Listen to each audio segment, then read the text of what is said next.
Hello friends.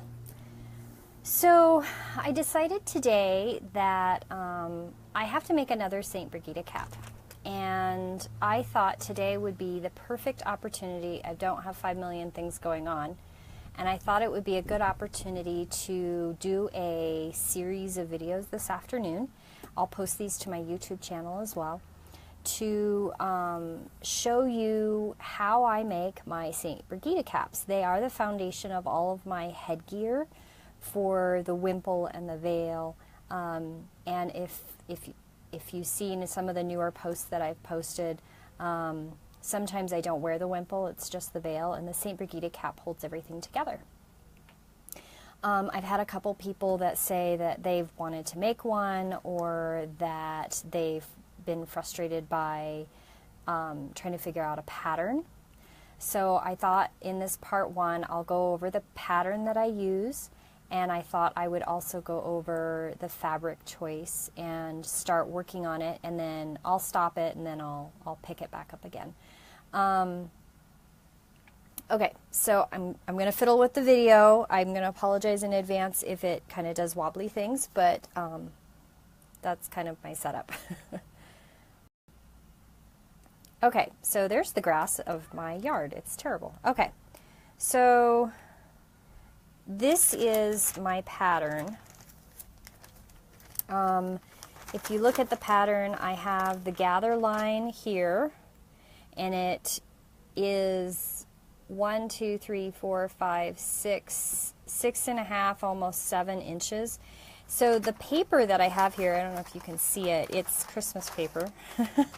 But it has the 1-inch grid lines on it, so you can see in 1-inch sections how big your measurements are. It's actually a wonderful cheat. I use this a lot with patterns.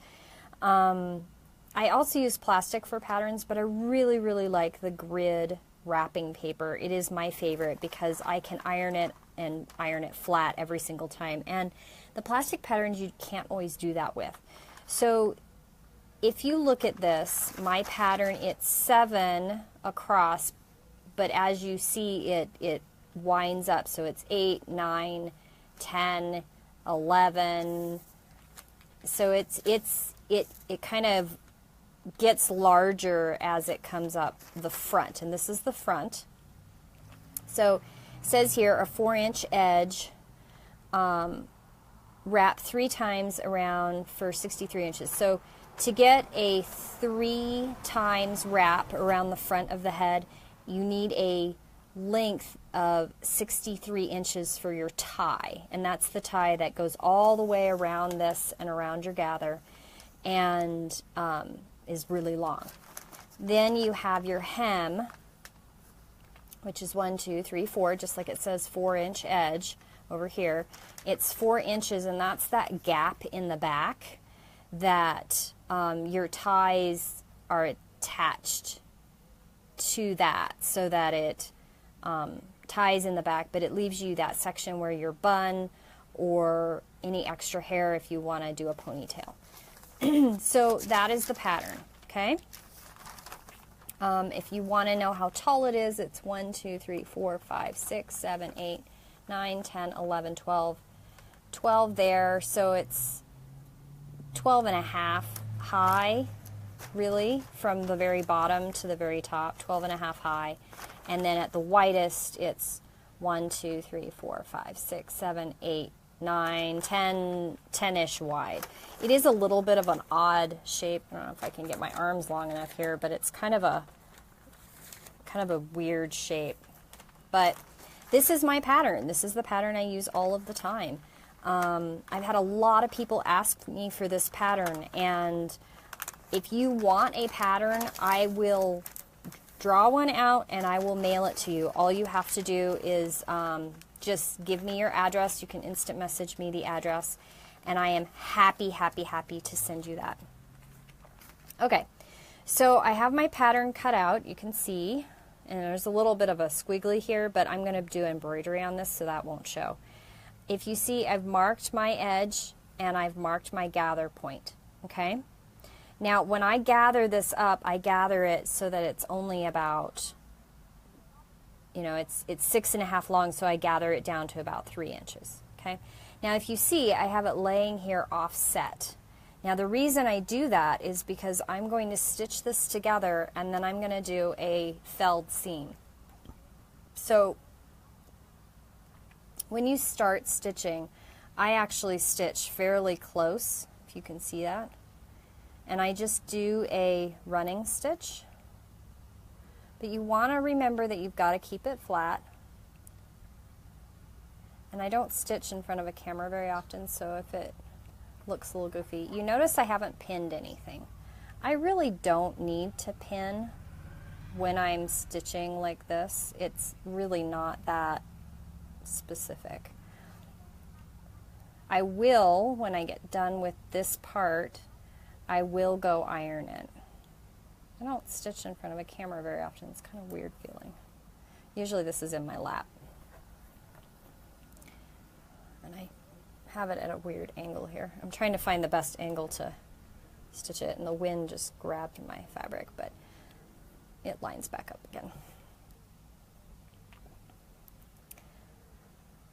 So the St. Brighid Cap, if you look at the linen that I've chosen a handkerchief weight linen. I have a couple that are the medium weight, L190, I think is what it's called, at fabricstore.com, where I get all of my linen. It's where I get all of it.